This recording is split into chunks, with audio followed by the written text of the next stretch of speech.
Hello, hi and welcome. My name is Mike, coming to you from the YouTube channel The Cool Factor, and today I'm sharing with you possibly one of the best LEGO vehicles ever made, the Tim Burton's 1989 Batmobile. It is not new for LEGO to offer giant, amazingly detailed collectible models of various legendary vehicles. This set commemorates the 80 years of Batman, the 80th anniversary of the Batman universe, and is based on the legendary 1989 Batmobile from the classic Tim Burton movie. The Petersen Automotive Museum actually has this one on display right next to the 1966 Batmobile replica, which happens to be also one of my favorite Batmobiles ever made, and was also appearing in a LEGO set, although in a much smaller fashion, in a classic Batcave from back in the day. This set contains 3,306 pieces and took about 9 hours to finish. It also includes 3 LEGO minifigures of Batman, Joker and Vicky Vale, which are exclusive to this set. And if you're just a bit familiar to the LEGO community,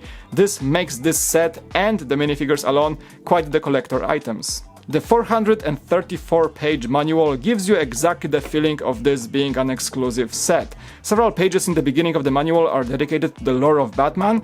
Well, make sure to take a few moments to read through the manual, as it gives some fantastic facts about the model and its design process coming from the talented designers themselves. The model has an enormous display value. LEGO integrated a functional rotary display mechanism, or a lazy Susan if you will, into the set itself. You can take the car off as you please, and this function is something I've never seen LEGO do before.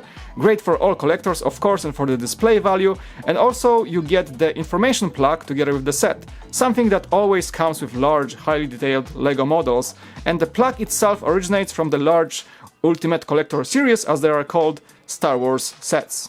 I enjoyed the challenge aspect of building this set and how all the pieces of the puzzle came together in the end. You build a very rigid structure first, made of what's called Lego Technic. That's a specific type of Lego that provides high integrity to the construction and offers a ton of functions with a lot of engineering behind it. It is overall very satisfying to build once you see all the pieces come together and work just perfectly. That is what Lego is all about, and Lego Technic is especially good at those engineering technical functions. For example, the steering and the pop-up machine guns are all made thanks to the usage of Lego Technic, designed inside the hull of the car. You work on these for a while and then you just see them work. These work seamlessly and are an absolute blast to play with, and the pop-up guns are engaged using the nozzle of the jet engine in the back, and that is also one of the most amazing functions you can probably find in a collectible Lego set. Once you are done with building the structure of the car, the chassis build begins. And as Batman would say, this set loves black color, and the looks are certainly there. The details and the accuracy are just stunning. After I witnessed the 1989 Batmobile model at the Petersen Museum, I was amazed how well this LEGO set represents the iconic car. I mean, all the angles, the shapes, the curves are just there. The hood looks stunning, the silhouette looks fantastic, and just the sheer size of the model is a sight to behold.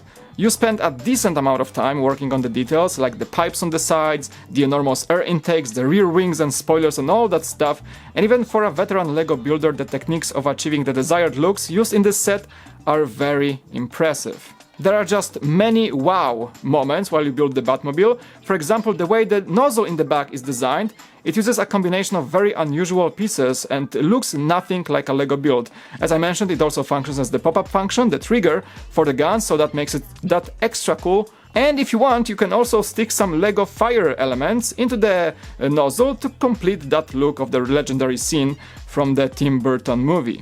Also, the vertical fins in the back used an advanced technique to hide any Lego studs from being visible. Lego is actually trying to avoid fully flat surfaces on large models to make sure that people know they are actually looking at a very detailed Lego model and not, for example, a die-cast model. Moving on, the rear wheels of the Batmobile use one of the biggest Lego tires ever made. And by the way, did you know that Lego is most likely the biggest tire manufacturer in the world?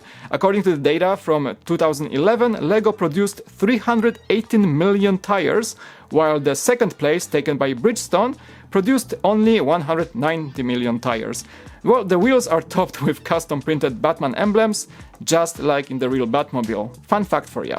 And then we have the interior. The cockpit is accessed via the canopy with a custom one-of-a-kind windshield produced only for this model. The structure slides open in the exact same way as the real thing, and the motion itself is very satisfying. I found it to be my favorite feature of the set. The cabin itself is highly detailed, 2 seats and a plethora of consoles and controls, all the gadgets that Batman can use in fighting crime, and even the gas and brake pedals are recreated, which also means that the Batmobile must be a fully automatic gearbox car, since there is no clutch pedal visible. And we have angled screens, levers, and even a dimmed steering wheel, which has the functional steering as I shown before. I just love seeing how the cockpit comes together as you leave it and come back to it during the build multiple times over, and you really do not know the outcome until the very end. And of course, that final snap of the fantastic sliding canopy is a cherry on top of the cake.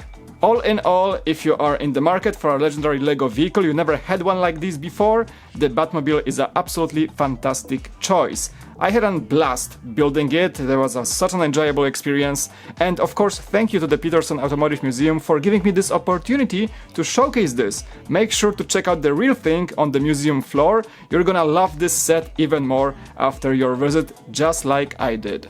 It was Mike from The Cool Factor, and thank you kindly for watching.